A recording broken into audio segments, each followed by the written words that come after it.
Imagine you are walking through the crowded streets of ancient Rome, sometime in the year 67 AD. The air is thick with the scent of street food and the distant murmur of the Forum.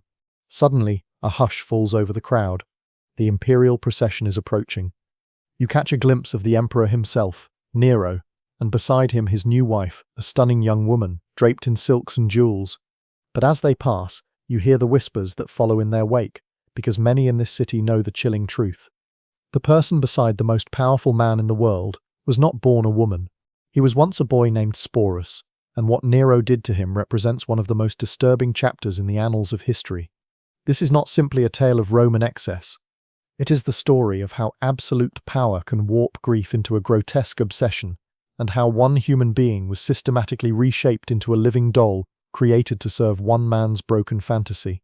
The name Sporus may not be as famous as Caesar or Augustus, but his journey will stay with you long after this story is told. To understand how this nightmare began, we must first look to the man who orchestrated it all, and to the woman whose memory he sought to resurrect at any cost. Before we begin our journey to uncover forgotten historical truths, if you enjoy this content, don't forget to like and subscribe to the channel to join us on this adventure. We're always excited to know where you're watching from around the world. Let us know in the comments below. To begin this story, we must travel back a few years, before Sporus ever crossed his path. The man who would become the architect of this tragedy, Nero, wasn't born a monster. In fact, when he ascended to the throne as a teenager, many Romans believed they were witnessing the dawn of a new golden age. Guided by his stoic tutor, the philosopher Seneca, and the steady hand of the military commander Burrus, his early reign was marked by surprising wisdom.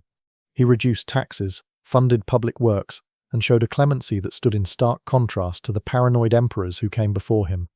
A mainstream fact that historians agree upon is that Nero's first 5 years were considered a period of exemplary government, so much so that the Emperor Trajan would later refer to it as a high point of the Roman Empire. Nero loved the arts, and unlike his predecessors who viewed such things as private pursuits, he craved public adoration. He composed poetry, played the lyre, and even performed in theatrical productions, a choice that scandalized the high-minded aristocracy, but delighted the common people. But a question that scholars still debate is whether this golden age was a reflection of Nero's true character, or simply the result of his wise advisors keeping his darker impulses in check. Into this world of political intrigue and artistic ambition walked a woman named Poppaea Sabina. She was, by all accounts, one of the most beautiful women of her time, but her allure went far beyond her physical appearance. Poppaea was intelligent, witty, and possessed a sharp political mind. She understood the intricate dance of power in the imperial court better than anyone. One of the more famous tidbits about her, recorded by the historian Pliny the Elder, was that she kept herds of hundreds of donkeys so she could bathe in their milk daily, believing it preserved the youth and beauty of her skin. It speaks to a life of incredible luxury, but also of a calculated effort to maintain her most powerful asset. When Nero first laid eyes on her, he was a man already married. His wife Claudia Octavia was the daughter of the previous emperor, a quiet and dignified woman who represented everything old and traditional about Rome. Theirs was a cold, loveless union, arranged purely for political stability. Poppaea was the exact opposite. Where Octavia was reserved, Poppaea was vibrant and commanding. She reveled in being the center of attention, and Nero, a man who craved spectacle and passion, was immediately drawn to her fire. Their affair began as a secret, a typical scandal among the Roman elite. But for Nero, it quickly grew into something far more dangerous, a genuine obsession. He wasn't just attracted to Poppaea, he was utterly consumed by her. Historians like Tacitus paint Poppaea as a masterful manipulator who saw Nero as her ticket to ultimate power. Others wonder if she too was caught off guard by the intensity of his feelings, becoming trapped in a gilded cage she had helped build. This remains an open scholarly debate. Was she the puppeteer, or did she become another one of Nero's prized possessions? To have Poppaea for himself, Nero first had to remove the obstacle of his wife. He divorced Octavia, accusing her of being unable to provide him an heir. This move was deeply unpopular. The people of Rome loved Octavia for her grace and her connection to the revered Emperor Claudius. When Nero exiled her, protests erupted in the streets. Crowds pulled down the new statues of Poppaea and paraded images of Octavia through the city, demanding her return. For a brief moment, Nero relented, fearing a full-blown revolt, but his obsession was stronger than his political sense. He soon brought new, more serious charges against Octavia, and had her not only exiled to a remote island, but later her life was tragically taken. Now, Nero was free to marry the woman he adored.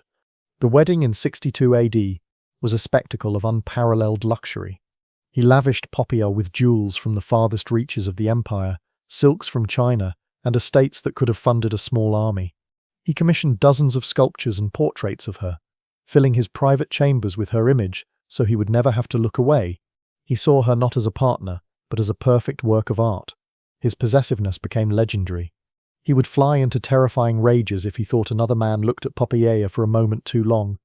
He surrounded her with guards, not just for her protection, but to monitor her every move. This was not the behavior of a man in love, it was the behavior of a man who believed he owned another human being. Poppaea, for her part, navigated this perilous situation with incredible skill.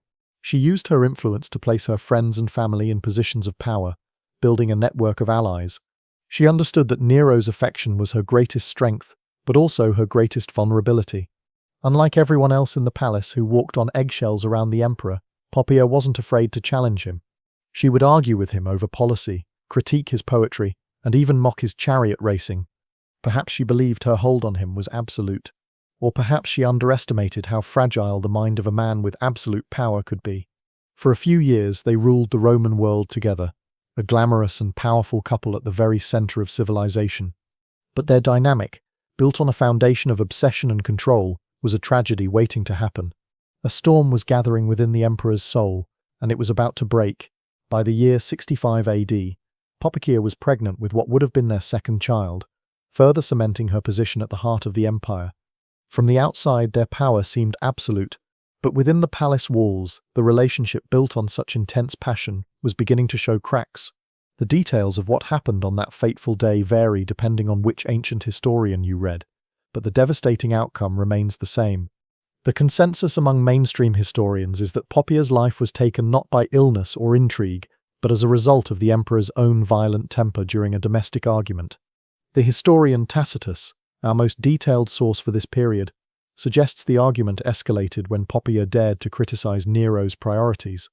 She allegedly chided him for coming home late from the chariot races, suggesting he cared more for his public hobbies than his responsibilities as an emperor and husband. Another historian, Suetonius, paints a similar picture of a man given to sudden disproportionate fits of rage. He claims Nero, incensed by her complaints after he had spent a day at the races, lost control in a way that would haunt him for the rest of his life. What happened next has been a subject of horrified fascination for centuries.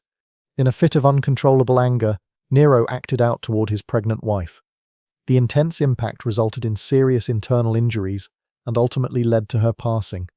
Imagine the moment of awful clarity that must have followed the rage. The man who commanded 30 legions, who was worshipped as a living god in the eastern provinces, had just destroyed the one person he truly cared about with his own hands. His obsession had consumed its object. The scene that followed was described by ancient writers as one of the most pathetic in imperial history. Nero reportedly threw himself upon Poppaea's body, desperately begging her forgiveness, and then commanding her to live, as if his imperial authority could reverse even the finality of death. He summoned the finest physicians in Rome, offering them fortunes to save her life, and threatening them with the most severe punishments if they failed. But it was too late. Poppaea passed within hours, taking their unborn child with her. In that moment, something inside Nero seemed to break permanently. The grief that followed was not the quiet sorrow of a husband.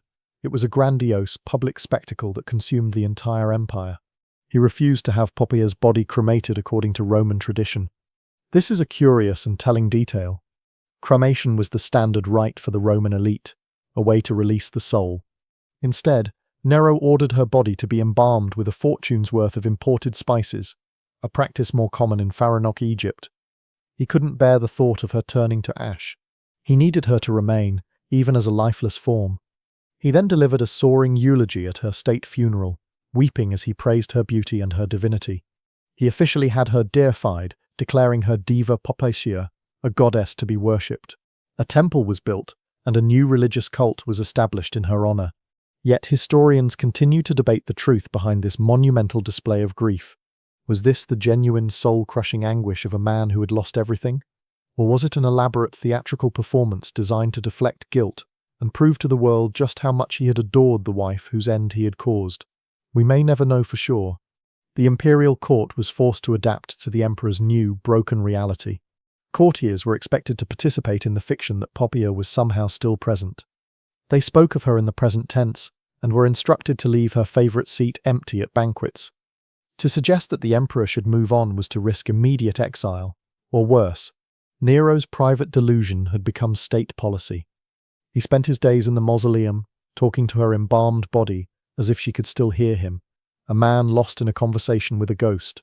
This was the state of the Roman Empire, ruled by a man drowning in a grief of his own making, desperately clinging to a past he had personally annihilated. He wasn't looking for a new wife or a new political alliance. He was looking for a way to undo the irreversible, and it was in this suffocating atmosphere of sorrow and delusion that his eyes first fell upon a young servant in the palace. A boy named Sporus, whose misfortune it was to bear a striking, uncanny resemblance to the dead empress. In the depths of his mourning, Nero's desperate gaze settled on a young man within the palace walls named Sporus. He was likely a teenager at the time, what the Romans called a puer delicatus, a favoured youth. A mainstream historical fact is that Sporus was a freedman, a person born into servitude who had been granted his freedom. This status placed him in a uniquely precarious position. He enjoyed more privileges than a common citizen in some ways, having been raised and educated within the imperial household. But he owed everything to his former master, the emperor. This created a bond of absolute dependency, a vulnerability that Nero would exploit to its fullest and most terrifying extent. What made Sporus stand out to the grieving emperor was not his administrative skill or intellect, but a cruel accident of genetics. Multiple ancient sources, from Cassius Dio to Suetonius, agree that the young man bore an astonishing physical resemblance to the dead Poppaea. To Nero, lost in his grief, this was no mere coincidence. It was a sign from the gods, a miraculous opportunity to reclaim what he had lost. Here, in the form of this young man, was the vessel for his beloved's return. There was, of course, one significant obstacle.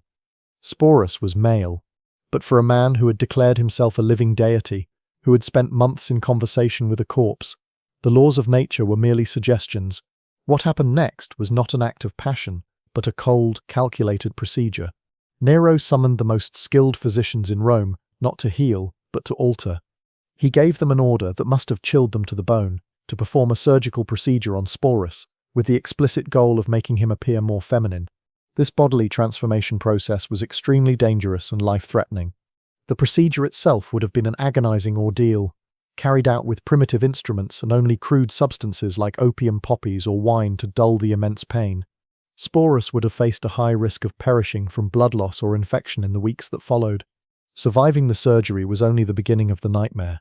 He was now permanently altered, stripped of his ability to ever father children, his body forever a testament to the emperor's will. Scholars still debate the full extent of the operation, but its purpose was clear. It was the first and most violent step in the complete erasure of his identity. Once Sporus recovered, a process that would have taken weeks of careful management, Nero began the second phase of the transformation. The young man was given a new name, Sabina. He was no longer Sporus. He was now to be addressed by the family name of the dead empress. He was moved into Poppaea's former lavish quarters and surrounded by her possessions. Imperial seamstresses were tasked with creating an entire new wardrobe for him, designing gowns to flatter his altered physique. Master jewelers crafted new pieces, but also brought out the very necklaces and rings that had once belonged to Poppaea herself. Each jewel was a shackle, binding him to the ghost he was forced to embody. Then came the lessons. Every day was a masterclass in his own annihilation. Makeup artists, the best in Rome, taught him the cosmetic arts of aristocratic women, how to use kohl to make his eyes seem larger, how to apply chalk and rouge to soften his features. Tutors were assigned to teach him how to walk, sit, and gesture with feminine grace. He had to learn to arrange his clothing when seated, how to hold his hands, how to move through a room not with masculine purpose, but with a practiced delicacy. Perhaps most difficult of all, voice coaches worked with him to modify his speech, teaching him to adopt the higher pitches and linguistic patterns of a Roman matron. Can you imagine the sheer psychological weight of this? Every morning Sporus would wake and see a stranger's face in the polished silver mirror, a face that was his, but was no longer his own. Every lesson was a reminder that the person he used to be, was being systematically buried. In the spring of 67 AD, Nero announced that he was going to marry Sabina in a full, public and legally binding wedding ceremony. A quirky, and often overlooked, historical tidbit is how seriously Nero treated the legal fiction. The wedding included a formal dowry paid to Sporus, and the marriage contract was signed before witnesses, just as it would be for any high-born Roman couple. This wasn't just a private fantasy. Nero was forcing the entire Roman state to be complicit in his delusion. The ceremony was a spectacle. The great halls of the palace were filled with flowers, and thousands of oil lamps cast a golden glow on the assembled guests. Musicians played traditional wedding hymns. The aristocracy of Rome, the powerful senators and generals, all stood and watched as their emperor joined hands with the surgically altered teenager dressed as his dead wife. They offered their congratulations, presented their expensive gifts, and played their parts with practiced smiles. But beneath the facade, the atmosphere must have been thick with a mixture of horror, fascination, and the nervous energy that comes from witnessing an act that feels fundamentally wrong. Following the vows, Nero hosted a magnificent feast, and as Sabina sat beside him on the throne, the transformation was complete. Sporus the freedman was gone, and in his place sat a living ghost. Following the wedding, Sporus, now exclusively called Sabina, was treated with all the ceremony due an empress of Rome. This is a crucial historical fact. Nero's delusion was not confined to the palace bedrooms. Sporus was given his own household staff, his own opulent quarters, and a generous income from the imperial treasury. He travelled in a litter carried by servants and accompanied Nero to public functions, sitting beside him at the games and at state dinners. In every official capacity, he was the empress. For Sporus, every day became a high-stakes performance. He had to perfect the part not just of a woman, but of a specific woman, Poppaea. Nero would speak to him as if he were his deceased wife, reminiscing about shared memories that Sporus had never experienced. The young man had to learn to react with feigned recognition, to nod and smile as if he recalled moments from a life he never lived. Ancient sources describe Sporus as becoming incredibly adept at this deception, growing quiet and withdrawn, but playing his part with a chilling perfection. The psychological strain is almost impossible to fathom. This bizarre theatre reached its peak when Nero embarked on a grand tour of Greece in late 67 AD. The emperor, who fancied himself a supreme artist, was eager to compete in the great Greek games, the Olympic, the Pythian, the Isthmian, and prove his talents as a singer and chariot racer. And accompanying him, displayed to the world as the Empress of Rome, was Sporus. Imagine the scene: the sophisticated aristocrats and governors of Greece, a land with its own ancient traditions, trying to make sense of their Roman conqueror, demanding they treat this obvious fiction as reality. One of the more peculiar tidbits from this tour is that Nero, after winning every artistic competition he entered, the judges being too terrified to rule otherwise, had a special celebratory coin minted. On it, he is depicted as Apollo, the god of music, but alongside him many believe the feminine figure is not a goddess, but a stylized representation of Sporus as his muse. But while Nero was indulging his artistic fantasies in Greece, his empire was crumbling. His excesses had bankrupted the treasury, and his neglect of military and state affairs had angered the provinces. By 68 AD, rebellions broke out across the empire, led by powerful governors who had finally had enough. The legions in Gaul and Spain renounced their loyalty.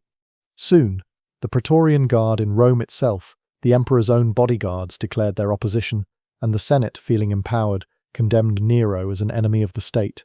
Nero fled Rome in a panic, accompanied by only a handful of loyal freedmen. Among them was Sporus. Even as his world collapsed, Nero could not bear to be parted from his living reminder of Poppaea. They hid in a villa just a few miles outside the city, as Nero vacillated between drafting grandiose escape plans and making theatrical preparations for his own final act. When the sound of approaching horsemen confirmed that his enemies were closing in, Nero's life came to an end, leaving Sporus in an incredibly vulnerable position. As one of the most visible symbols of Nero's reign, he was both a trophy and a liability for whoever seized power next. What followed for Sporus was perhaps even more tragic. He became a political pawn, passed from one powerful man to another. The first to claim him was Nymphidius Sabinus, the ambitious prefect of the Praetorian Guard. He, too, forced Sporus to maintain his role as Sabina. After Sabinus was dispatched, Sporus fell into the hands of Otho, one of the contenders in the civil war. Otho had once been the real Poppaea's husband, and in a twisted act of nostalgia, he also kept Sporus and continued to call him by Poppaea's name. The scholarly debate here centers on whether these men were also captivated by Sporus's resemblance to Poppaea, or if possessing Nero's wife was simply a way to symbolically claim the former emperor's power. When Other's forces were defeated, Sporus was claimed by the new emperor, Vitellius. It was under Vitellius that the nightmare reached its horrifying climax. The new emperor planned to use Sporus as an object of public spectacle. He intended to force him into the Colosseum to be the center of a degrading theatrical performance for the amusement of the crowds. For Sporus, this was the ultimate public debasement. Faced with this final humiliation, he made the only choice that was truly his own. Sometime in the year 69 AD, before he could be dragged into the arena, he chose to end his own life. He was likely no more than 20 years old. In that final act of ultimate defiance, the young man who had been stripped of his name, his body, and his identity, reclaimed his agency. The curtain finally fell on one of history's most tragic performances. The story of Sporus is a haunting one. Not just because of the abuse he endured, but because of the systematic way he was stripped of his very identity. From the moment Emperor Nero decided he resembled Poppaea, Sporus the individual ceased to exist in the eyes of the state. He became a canvas for one man's twisted grief, a living monument to a dead empress. His life serves as a chilling testament to the dangers of absolute power, a power so complete that it can attempt to rewrite reality, to bend human nature to its will, and to treat a person as an object. But to remember Sporus only as a victim is to miss the final powerful chapter of his story. After being passed from one ruler to the next, treated as a spoil of war, he was faced with the ultimate degradation, public humiliation in the Colosseum. It was there that he drew a line. His final choice was not one of despair, but an act of profound defiance. It was a refusal to be broken completely, a reclamation of his will in the face of unimaginable cruelty. We will never know who Sporus was before he was remade in Poppaea's image. We don't know his hopes, his dreams, or the ambitions he may have had for his own life. All of that was erased by the imperial machine. But we do know his end. In choosing his own fate, Sporus reclaimed the one thing that had been denied him for years, the freedom to make his own choice. His story endures not as a mere curiosity from ancient Rome, but as a timeless and tragic reminder that behind the grand narratives of emperors and empires, there are always individual human stories of suffering, survival, and the enduring quest for dignity.